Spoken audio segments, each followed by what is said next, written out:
Assalamualaikum warahmatullahi wabarakatuh. Halo teman-teman hebat. Hari ini Ibu akan menjelaskan tentang pelajaran bahasa Indonesia, yakni puisi rakyat.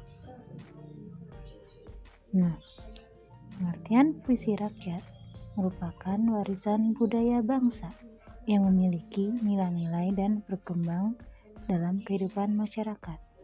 Puisi ini merupakan jenis puisi lama sehingga terikat dengan struktur dan ciri, baik dalam hal panjang dan pendek suku kata, tekanan suara, ataupun rima, serta isi.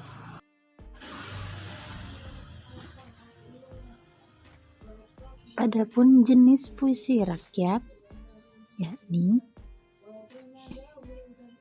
pantun, gurindam, syair, mantra, seloka, karmina, dan talibun. Di semester ini kita akan membahas jenis puisi rakyat, pantun, gurindam, dan syair. Penjelasan tentang pantun. Pantun adalah puisi Melayu yang mengakar dan membudaya dalam masyarakat. Pantun dikenal dengan banyak nama di berbagai bahasa di Nusantara.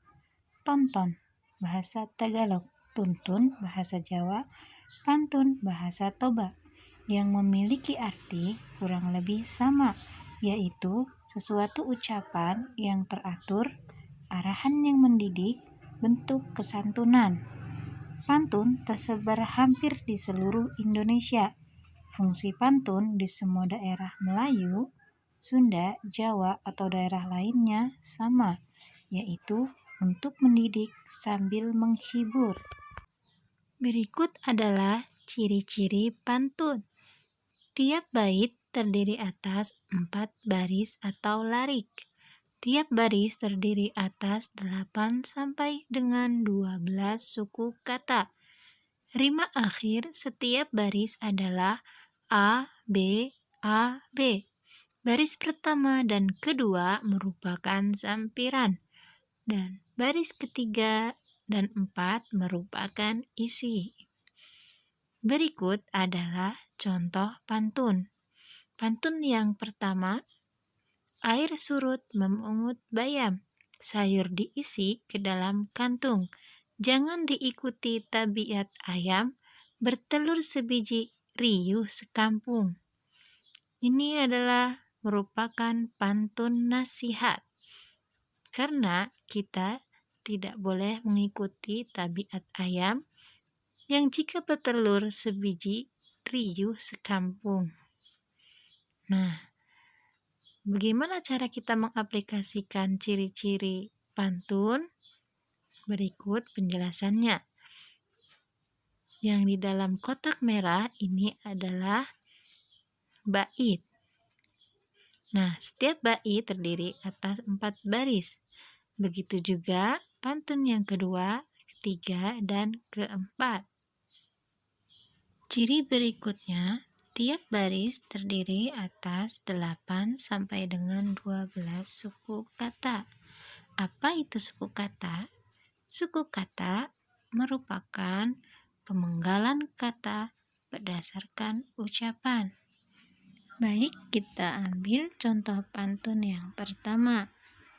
Mari kita hitung berapa suku kata pada baris yang pertama.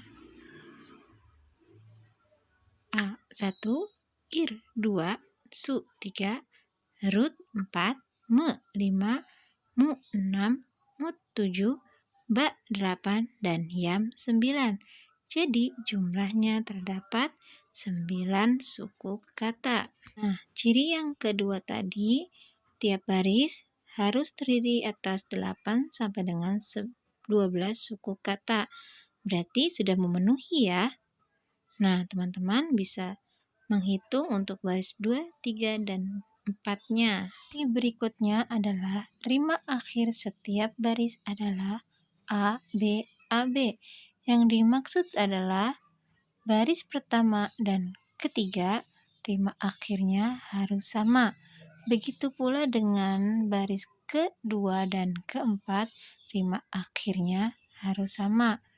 Air surut memungut bayam, rima akhirnya adalah M. Sayur diisi ke dalam kantung, rima akhirnya adalah G. Jangan diikuti tabiat ayam, rima akhirnya adalah M. Bertelur sebiji riuh sekampung, rima akhirnya adalah G. Inilah yang dimaksud dengan rima akhir setiap baris adalah A, B, A, B. Ciri berikutnya adalah baris pertama dan kedua merupakan sampiran. Baris ketiga dan keempat merupakan isi. Nah, itulah pengertian puisi rakyat berupa pantun. Berikutnya, jenis puisi rakyat yang kedua adalah gurindam. Apa itu gurindam? Gurindam adalah puisi lama yang berasal dari negeri India.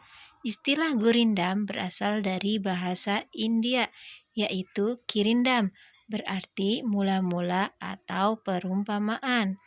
Gurindam syarat nilai agama dan moral, serta bagi orang terdahulu sangat penting hingga dijadikan norma dalam kehidupan. Adapun ciri-ciri gurindam, yang pertama, terdiri atas 2 baris dalam sebait. Tiap baris memiliki jumlah kata sekitar 10-14 kata. Tiap baris memiliki rima sama atau bersajaknya A, A, B, B, C, C, dan seterusnya. Merupakan satu kesatuan yang utuh. Baris pertama berisi soal, masalah, atau perjanjian. Baris kedua berisi jawaban akibat dari masalah atau perjanjian pada baris pertama. Isi atau maksud gurindam terdapat pada baris kedua. Isi gurindam biasanya berupa nasihat, filosofi hidup, atau kata-kata mutiara. Nah, berikut adalah contoh beberapa gurindam. Contoh yang pertama, jika hendak mengenal orang berbangsa, lihat kepada budi dan bahasa. Berbeda dengan pantun, gurindam hanya memiliki 2 baris dalam tiap baitnya. Sedangkan pantun memiliki 4 baris dalam tiap baitnya. Gurindam memiliki akhir rima yang sama atau bersajak AA, BB, CC, dan seterusnya. Artinya, bila baris pertama berakhir rima A, maka baris kedua juga harus A. Contoh berikutnya, syahari olehmu akan guru, yang boleh tahukan tiap seteru. Baris pertama berakhiran U, maka baris yang kedua juga harus U. Nah, teman-teman, silahkan pelajari ciri-ciri gurindam selanjutnya. Jenis puisi rakyat yang ketiga adalah syair. Apa itu syair? Syair berasal dari Persia dan dibawa masuk ke Nusantara bersama dengan masuknya Islam ke Indonesia. Kata istilah syair berasal dari bahasa Arab, yaitu syair atau syuur, yang berarti perasaan yang menyadari. Kemudian kata syuur berkembang menjadi syi'ru, yang berarti puisi dalam pengetahuan umum. Penyair yang berperan besar dalam membentuk syair khas Melayu adalah Hamzah Fansuri dengan karyanya antara lain Syair Perahu, Syair Burung Pingai, Syair Dagang, dan Syair Sidang Fakir.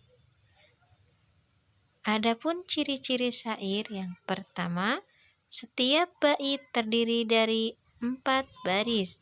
Setiap baris terdiri atas 8 sampai dengan 14 suku kata.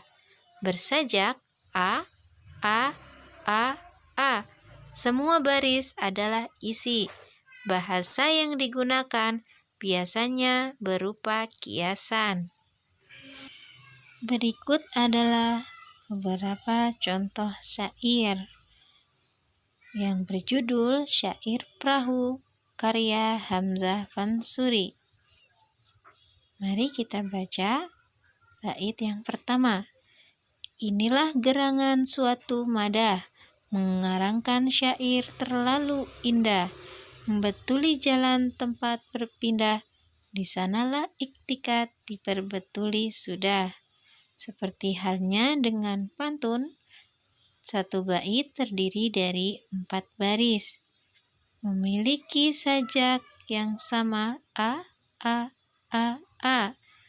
Artinya, jika baris pertama bersajak H, maka baris kedua, ketiga, dan 4 juga harus bersajak H. Begitu juga untuk contoh syair di bait kedua.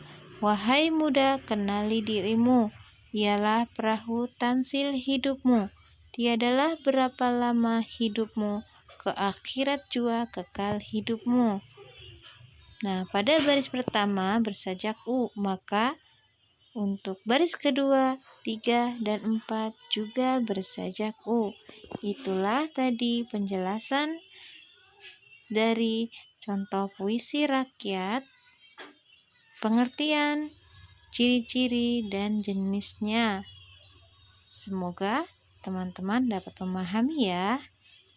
Terima kasih. Wassalamualaikum warahmatullahi wabarakatuh.